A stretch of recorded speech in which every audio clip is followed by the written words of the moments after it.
Assalomu alaykum, hurmatli televizor ko'rguvchilar. Yaxshimsizlar? Dunyo Uyg'ur qurultiyi to'r televiziyasining kunlik xabarlar programmasiga hammanglar xush kelibsizlar. Men Iftixor Abdurshid. Bugun seshanba. Hurmatli ko'ruvchilar, tövəndə diqqətinizlər kunlik xabarlar programmamızın təfsilatında bo'lsin. Dunyo Uyg'ur qurultiyi Fransiyada Uyg'ur qirg'inchiligiga chetishliq Huawei, Hikvision va Dahvoga qarshi ikkinchi arz sundi. Dünya Uyghur Qurultiyi xalqaro Rossiyaga mablag' silishni to'xtatishni tashabbus qilish fondi va Fransiyaning Bordan advokatlik o'rni bilan hamkorlashib, Parij adliya sotiga Xitoy texnik katta boshlarining Fransiyadagi tarmoq shirkati Dahua Fransiya, Hikvision Fransiya va Huawei texnik shirkati ustidan arz sungan. 2025-yili 4-oyda Dünya Uyg'ur Qurultiyi Parij sotiga birinchi qatimliq arzni sungan bo'lib, ayni vaqtda Parij taftish mahkamasi boshqarish tavalligining yo'qligini bahona qilib bu arzga qarab chiqishni rad qilgan edi. Bu qatimqi arzda yetarli dalil isbot va boshqarish tavalligining rasmiylashtirilishi bilan Parij soti ikkinchi qatimliq arzni qabul qilgan. Dünya Uyg'ur Qurultiyi raisi Turg'unjon Alovuddin biz Fransiya adliya sistemasi bo'yicha bu deloni izchil davomlashtirib, bostirishdan va Uyg'ur irqi qirg'inchiligidan foyda oladigan shirkatlarning Yevropada bexatar joy topolmasligiga kafolatlik qilishni xohlaymiz. Uyg'ur qirg'inchiligi xalqimiz uchun fojia bo'lib qolmay, butkul insoniyatga chetishliq jinoyat. Arznamada bu shirkatlarni Xitoy doiralarining Uyg'ur xalqiga qilgan eng og'ir jinoyati, majburiy emgak va qul emgiki, odam atkazchiligi, insoniyatga qarshi turish va irqiy qirg'inchilik sheriklik jinoyati bilan ayblangan. Hikvision va Dahua Xitoy doiralarini Uyg'urlarning arxivini turg'izish uchun loyihalangan sun'iy idrokni asos qilgan yuz tonish texnikasi bilan kamerani o'z ichiga olgan keng ko'lamli kuzatish sistemasi bilan ta'minlangan.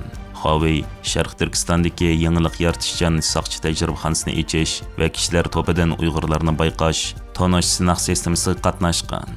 Mazkur arznamada Dünya Uyg'ur Qurultiyi xalqaro Rossiyaga mablag' silishni to'xtatishni tashabbus qilish fondi va Fransiyaning Bordan advokatlik o'rni Ukrainaning Rossiya ishg'ol qilgan rayonlaridami Hikvision va Dahua kuzatish kamerasining keng tarqalganligini, bu shirkatlarning tadqiqoti kishilik huquq dafsanchiligiga chetishlik bo'lishiga qaramay, Yevropada yanada erkin tijorat qilayotganligini, Sharq Turkistondagi bostirishni Yevropaning bexatarlik tahdidi bilan bog'lanishlik ekanligini o'ttirib qo'ygan.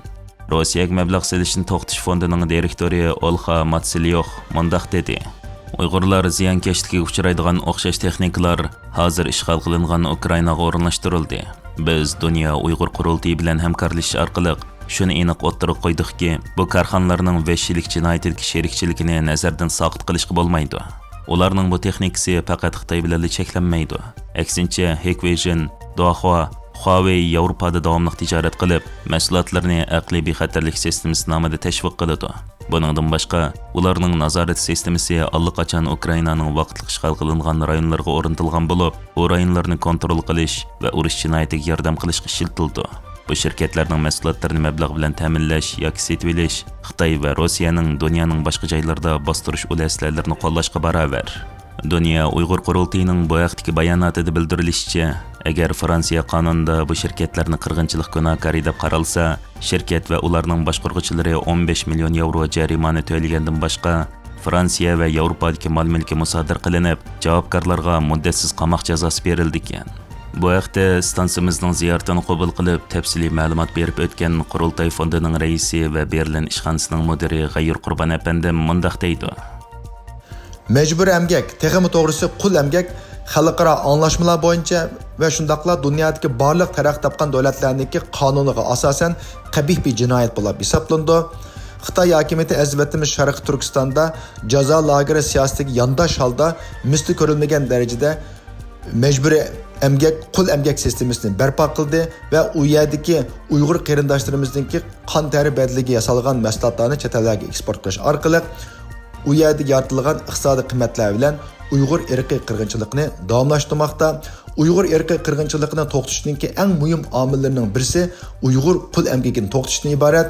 Bu maqsadda Dunyo Uyg'ur Qurultiyi yillardan buyon butun dunyo miqyosida Uyg'ur qul emgaki bilan yasalgan mahsulotlarning sotilishini cheklash yo'lida tirishchiliklarni ko'rsatib kelgan edi.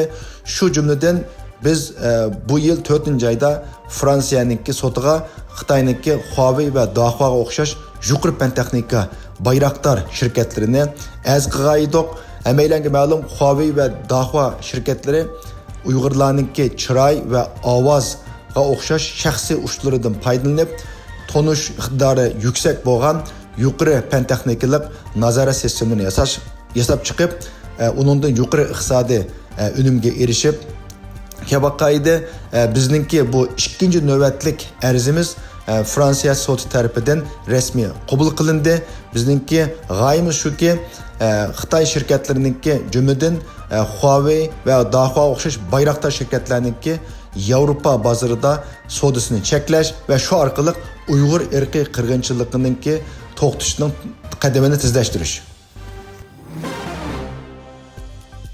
Xitoyda tug'ilgan Yaponiya parlament a'zosiga jazo yurgizganlik sababli Xitoy-Yaponiya orasida diplomatik surkilish yuz bergan.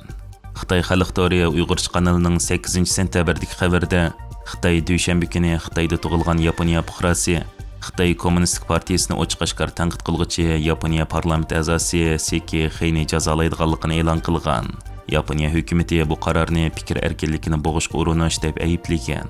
Xitoy diplomatiya ministerligining bayonotida Yaponiya parlament a'zosini Tayvan, Daoyu, ya'ni Senkaku oroli Xitoy tarixi, Sharq Turkiston, Tibet va Hong Kong masalalarida yolg'on uchur tarqatdi, Xitoy qarshi kuchlar bilan til biriktirdi deb ayblagan. Tokioning yuqori darajali hukumat bayonotchisi Yoshimasa Hayashi bu haqda mundaq deydi: Beijingning harakati o'xshamagan ko'z qarashdagi kishilarni taklif qilishdan iborat. Buni qat'iy qabul qilg'ili bo'lmaydi. Parlament a'zolarining fikr erkinligi Yaponiya demokratiyasining asosi. Xitoy hukumatining bayonotida dushanba kunidan boshlab Sekining Xitoydagi barliq mol-mulklarini to'ng'itadiganligi hamda har qanday Xitoy tashkiloti va shaxslarning uning bilan savdo, hamkorlik va boshqa faoliyatlarni olib berishni cheklaydiganligini, Seki va uning oilasidagilarga viza berilmaydiganligini va Xitoy Hong Kong avminga kirishi cheklanadiganligini e'lon qilgan. Seki Xitoy tahdid haqida yapon tilida necha 10 parcha kitob yozgan. 7-oyda Yaponiyaning yuqori palata saylimida bir o'ringa erishgan. U Reuters agentligiga "Men Yaponiyaning parlament a'zosi, shunga Xitoyning men qaratgan jazosi Yaponiyaning universal qimmat qarshiga zid. Bu Yaponiyaning ichki ishlarga aralashganlik" deb o'zining Xitoyda hech qanday mol-mulkining yo'qligini, shundaqla u yerga berish xayolining yo'qligini, Xitoyning jazosining noqul passivlikdan boshqa narsa emasligini o'tirib qo'ygan.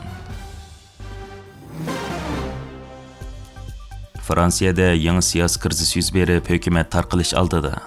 Fransiyaning qarzi masalasini markaz qilgan jiddiy ishonch munozarasi sababidan navbatdagi Fransiya Bayron hukumati ishonchsizlik sababidan tarqalish oldida bo'lib, bu Fransiyada hukumat 2 yilga yetmagan vaqt ichida 5-bosh ministerni saylaydiganligidan derak berdi ekan. Bu qatimqi davlat majlisida ko'p sonliq ovozga erishalmagan Bayron Fransiyaning solchi qism va o'ng qismining uningga qarshi ittifoqlashishi bilan uning bosh ministerlik tarixiga xotim berilgan. Siyosatchilar buni kishini umidsizlantiradigan rekord. Hamda yeshillar va sotsialistlardan tashkillangan birlikning davlatni boshqarish navbati keldi. Parlamentni parchalash xohish emas. U qatmal holatni buzib tashlab, demokratiyaning rolini joriy qildiradigan peshang deyishgan. Hürmetli ko'rurmanlar, yuqorida diqqatingizga kunlik xabarlar programmamizning tafsilotini sundik. Kelar qatimliq sonimizgacha ko'rishgacha omon bo'lgaysizlar. Stansiyamizning YouTube kanaliga a'zo bo'lishni unutmang. Xayr xo'sh.